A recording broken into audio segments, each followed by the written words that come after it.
The old bull. Need to hit it right in the neck. Let go in.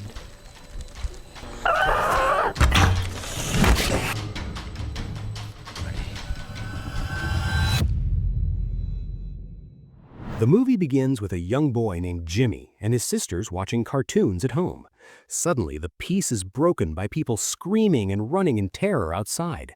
Jimmy tries to listen to the noise, but a group of zombies suddenly bursts into the house. They attack his family, leaving Jimmy as the only survivor. Terrified, he flees to his father's church. He cries out that everyone has changed into monsters, but his father tries to calm him down, promising that everything will be fine. His father hands him a necklace and tells him to escape quickly. Moments later, his father also turns into a zombie.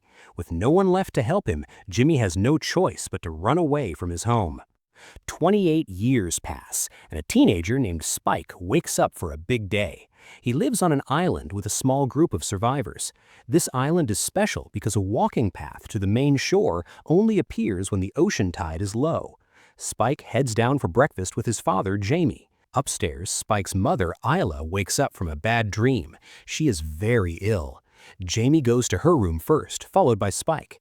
Isla is confused and frustrated, demanding to know why Spike isn't in class. When Jamie reveals that they are actually traveling to the dangerous mainland, Isla loses her temper and kicks them out. Spike tries to soothe her before he and his father head out. After a short time, Jamie and Spike start their trip to the mainland. The islanders shout and cheer for Spike because they are proud of how brave he is. When they reach the main gate, a woman named Jenny speaks with Spike. She promises that if they get lost, no team will go out to rescue them. She also points to a wall covered with the names of those who never returned from the mainland. Even though Spike sees the names of the dead, he still chooses to move forward. He and his father walk out through the gates. As they go, Jamie warns Spike that they must be fast. They have only 4 hours before the water rises and covers the path back home. They start their hike. After walking for a long time, they finally step onto the mainland. Spike is surprised by how huge and open the world looks, since he has never been there before. As they move into a thick forest, they see a zombie on the dirt eating bugs. Jamie tells Spike to hit it in the neck with an arrow. Spike shoots and kills the creature, but the sound brings other zombies toward them. A few try to attack from behind, but Jamie quickly fights them off. Eventually, they reach an old house where Jamie lived as a child. Inside, they're stunned to find a man hanging upside down from the ceiling. When Spike asked about it, Jamie explains that it was likely a punishment and warns them that dangerous people now hide on the mainland. Jamie then orders Spike to kill the hanging man. Spike is unsure at first, but he finally does what he is told. After that, they walk out of the house. As they keep moving, they come across a dead animal with its head torn off in a scary way. Jamie thinks a stronger zombie called an Alpha did this. Knowing they're in trouble, they leave the area fast. A moment later, Jamie spots a pack of zombies close by, led by the Alpha. Because the danger is so near, Jamie grabs Spike and they start running. The zombies follow them, and the two have to fight some of them off. After a tough struggle, they find an old house and run inside to hide, hoping they'll be safe for a while. That night, Jamie sits down with Spike to talk more about the Alphas. He tells him that these creatures are different from regular zombies. They're much cleverer, powerful, and difficult to destroy. He also points out that they cannot fight back at the moment because they have no arrows left. He says they must stay quiet, wait, and be very cautious. At that moment, Spike saw fire far from their place in the jungle. Spike asks about it, but Jamie refuses to talk about it. Soon after, a group of big animals runs past the house, making the ground shake. Jamie fears the building will fall down. He wakes Spike up fast, and they escape just before the house crashes to the ground. They head back toward the water and reach the beach that leads to their home. Since the water is low, they start to walk across. However, they do not see the Alpha zombie watching them from far away. While they walk, they hear a noise behind them. The Alpha is chasing them and getting very close. They run toward the island as fast as possible. The monster is right behind them, but suddenly a huge flaming arrow flies from the main gate and hits the Alpha, killing it. Jamie and Spike finally get inside the gate safely. That night, all the people on the island had a celebration. They throw a large party to praise Spike for being so brave. However, while everyone else is enjoying themselves, Spike spots Jamie kissing a different woman named Rosie. He feels very sad and angry because he thinks Jamie is being unfaithful to his sick mother. Because he is so upset, Spike walks away from the party and goes back to his house. When he arrives, he finds an old man named Sam asleep on his sofa. The man wakes up and is shocked that Spike is home already. He asks Spike what the mainland was like. Spike just answers, "Fire and lots of trees." Hearing the word fire makes the old man think of a person named Dr. Kelson. Spike explains that his father told him all the doctors were gone, which is why nobody can help his mother. Spike begins to believe that Jamie is not telling the truth. The old man mentions that Dr. Kelson is an odd person and then leaves quietly. Finally, Spike goes to sleep next to his mother. The following morning when Jamie returns home, Spike asks Jamie about Dr. Kelson. Jamie finally shares a story from before Spike was born. He explains that while traveling through a forest years ago, they found thousands of corpses.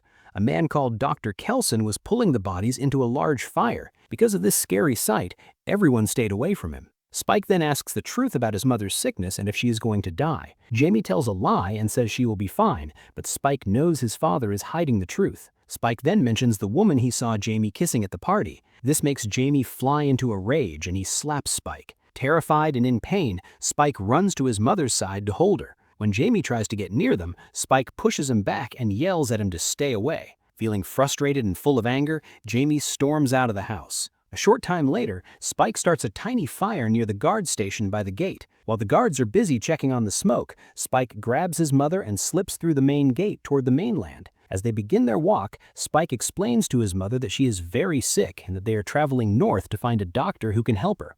After hiking for a while, they come across an old empty church and choose to spend the night there. During the night, while they are asleep, a huge zombie tries to jump on Spike. However, Isla wakes up and fights the creature to protect him. The following morning, when they get up, Isla has no memory of the struggle. They keep moving forward, traveling further into the heart of the mainland. At the same moment, in a different area of the mainland, a team of soldiers is ambushed by zombies. Several of them get bitten and change into monsters as well. A small number of soldiers get away and find a spot to hide, but then the Kalfa zombie shows up and strikes again. The creature kills even more of them, and in the end, only a single soldier manages to get away alive. At the same time, Spike and Isla are trekking across open fields when Spike notices a zombie coming their way.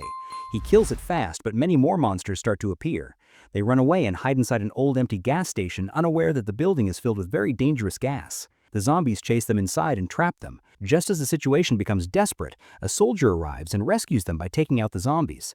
He says his name is Eric and tells them he comes from Scotland. He picks up Isla and carries her over his shoulder to help. Eric explains that he is trapped in this place because his boat went down. When he asks where they are headed, Spike points to a fire far away and says a doctor is living there. After traveling for some time, the group stops to take a break.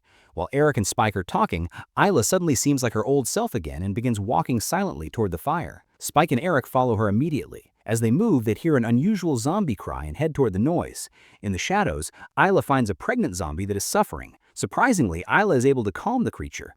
A few minutes later, the zombie gives birth to a baby. Just as they prepare to move on, the Alpha zombie jumps out and tears off Eric's head. The Alpha then turns to strike Spike and Isla. However, at the last second, Dr. Kelson appears and uses a needle to freeze the Alpha in place.